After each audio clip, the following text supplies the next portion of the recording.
নমস্কার, তোমাদের সবাইকে সানা স্মাইল এডুকেশন সেন্টারে স্বাগত জানিয়ে আজকের ক্লাসটি শুরু করছি।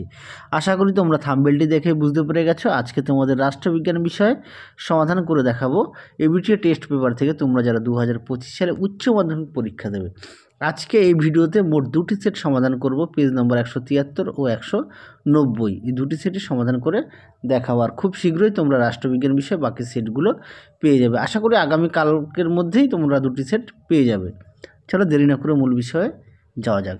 প্রথমে দেখো সমাধান করব পেজ নম্বর 173। এক দাগের প্রশ্ন আছে, ঠান্ডার লড়াইয়ের দুই মহাশক্তির দেশ হলো, সঠিক উত্তর হবে অপশান ডি, সোভিয়েত ইউনিয়ন ও আমেরিকা। দুই দাগের প্রশ্ন দেখো, পঞ্চশীল চুক্তি স্বাক্ষরিত হয় কোন খ্রিস্টাব্দে? উত্তরটা হবে 1954 খ্রিস্টাব্দে। তিন দাগে দেখো, দাতাত কথাটির অর্থ হলো, উত্তরটা হবে অপশন এ, উত্তেজনা প্রশমন। চার দাগের প্রশ্ন দেখো, বর্তমানে সার্কের সদস্য সংখ্যা হলো, উত্তরটা হবে অপশন বি, 8টি।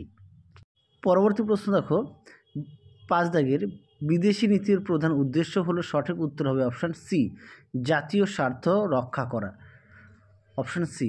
পরবর্তী প্রশ্ন দেখো, এবার আমরা দেখব প্রশ্ন দাগ নম্বর 6, the limits of foreign policy গ্রন্থটির লেখক হলেন, উত্তরটি হবে option A, Charles Barton martial.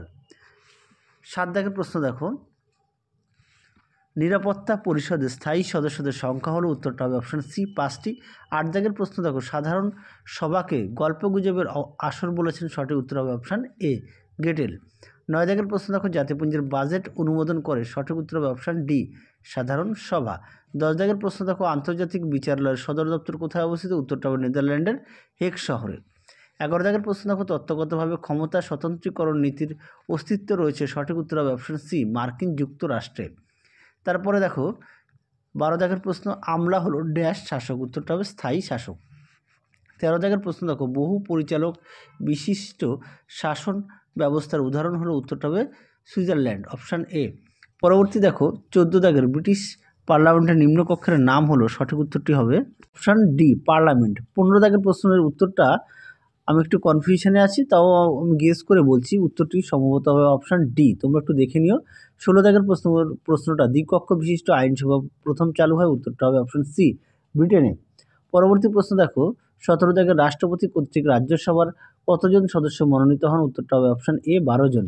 18 দাগের প্রশ্ন দেখো, রাজ্যপালকে সোনার খাঁচার বন্দি পাখি বলেছেন, সঠিক উত্তর হবে অপশান সি, সরোজিনী নাইডু। প্রশ্ন দেখো, 19 দাগের লোকসভার নির্ণায়ক ভোট প্রদান করার ক্ষমতা রয়েছে, উত্তরটা হবে অপশান সি, অধ্যক্ষের। 20 দাগের প্রশ্ন দেখো, বিধানসভা দুটি অধিবেশনের মধ্যে সময়ের ব্যবধান থাকে 6 মাস।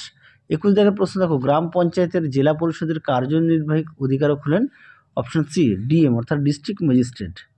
পরবর্তী প্রশ্ন দেখো, 13 দাগের পৌরসভার নির্বাচিত প্রতিনিধিদের বলা হয়, সঠিক উত্তর হবে অপশান সি, কাউন্সিলর। 24 দাগের প্রশ্ন দেখো, কলকাতা মিউনিসিপ্যাল কর্পোরেশনের প্রশাসনিক প্রধান হলেন, সঠিক উত্তর হবে অপশান বি, মেয়র। চলো পরবর্তী সেট সমাধান করব পেজ নম্বর 190। এক দাগের প্রশ্ন দেখো, ঠান্ডা লড়াই শব্দটি প্রথম প্রয়োগ করেন, উত্তরটি হবে অপশান বি, বার্নার্ড বারুচ। 2 দাগের প্রশ্ন দেখো, দ্বিতীয় বিশ্বযুদ্ধ শুরু হয়, এখানে যে 4টি অপশান দেওয়া আছে এর মধ্যে থেকে ভুল আছে, সঠিক উত্তর হবে 1939 খ্রিস্টাব্দে। 3 দাগের প্রশ্ন দেখো, আমি তারিখটা বললাম না, 3 দাগের প্রশ্ন দেখো, ওয়ারশ চুক্তি গঠিত হয় কার উদ্যোগে? উত্তরটা হবে অপশান এ, সোভিয়েত ইউনিয়ন। পরবর্তী প্রশ্ন দেখো, 4 দাগের বিদেশ নীতির প্রধান উদ্দেশ্য হলো, সঠিক উত্তর হবে অপশান বি, জাতীয় স্বার্থ রক্ষা। পরবর্তী প্রশ্ন দেখো কি আছে, 5 দাগের the making of foreign policy গ্রন্থটির লেখক হলেন, উত্তরটা হবে ফ্রাঙ্কেল। আচ্ছা, পরবর্তী প্রশ্ন দেখো, 6 দাগের পঞ্চশীল চুক্তি স্বাক্ষরিত হয়, উত্তরটা হবে অপশান ডি, ভারত ও চীনের মধ্যে।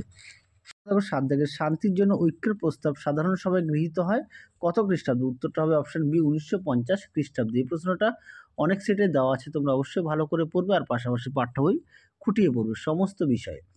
8 দাগের প্রশ্ন দেখো, সম্মিলিত জাতিপুঞ্জের সনদে ধারার সংখ্যা হলো, উত্তরটা হবে অপশান এ, 110টি। পরবর্তী দেখো, 9 দাগের নিরাপত্তা পরিষদের ভেটো ক্ষমতা প্রয়োগ করতে পারে, সঠিক উত্তর হবে অপশান ডি, স্থায়ী সদস্যরা। 10 দাগে দেখো, আন্তর্জাতিক আদালতের বিচারপতির সংখ্যা, উত্তরটা হবে অপশান বি, 15 জন। 11 দাগের প্রশ্ন দেখো, ক্ষমতা স্বতন্ত্রীকরণ নীতির প্রয়োগ ঘটেছে, উত্তরটা হবে অপশান ডি, মার্কিন যুক্তরাষ্ট্রে।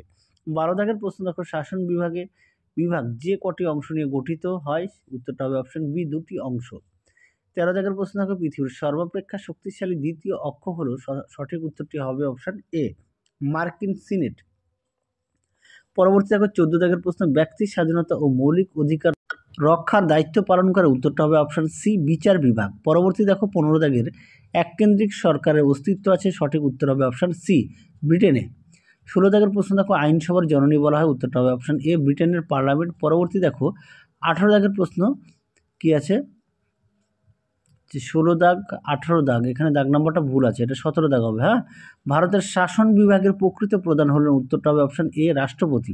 এবার দেখো 18 দাগের, স্বেচ্ছাধীন ক্ষমতার অধিকারী হলেন, সঠিক উত্তর হবে অপশান বি রাজ্যপাল। তারপরে দেখো 19 দাগের প্রশ্ন, রাজ্য আইনসভার নিম্নকক্ষকে বলা হয়, সঠিক উত্তর হবে অপশান বি বিধানসভা।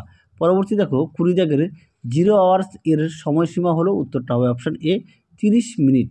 পরবর্তী প্রশ্ন দেখো 21 দাগের, গ্রামীণ স্বায়ত্তশাসন ব্যবস্থাকে বলে, উত্তরটা হবে অপশান এ পঞ্চায়েত। পরবর্তী দেখো 22 দাগের, গ্রাম সংসদের সভা আহ্বান করেন, উত্তরটা হবে অপশান সি সভাপতি। পরবর্তী দেখো 23 দাগের, পৌরসভার প্রধানকে বলা হয়, সঠিক উত্তর হবে চেয়ারম্যান। পরবর্তী দেখো 24 দাগের, বর্তমানে পশ্চিমবঙ্গে পৌর নিগমের সংখ্যা, উত্তরটা হবে অপশান সি 7টি। তাহলে তোমাদের এই ভিডিওতে রাষ্ট্রবিজ্ঞান বিষয়ে মোট 2টি সেট সমাধান করে দিলাম, তোমরা অবশ্যই ভালো করে পড়ো। তাহলে চলো আজকের মতো এখানে সমাপ্ত করলাম, আবার দেখা হবে খুব শীঘ্রই তোমাদের পরবর্তী ভিডিওতে। তোমরা সবাই সুস্থ থেকো, ভালো থেকো, আজকের মতো টাটা।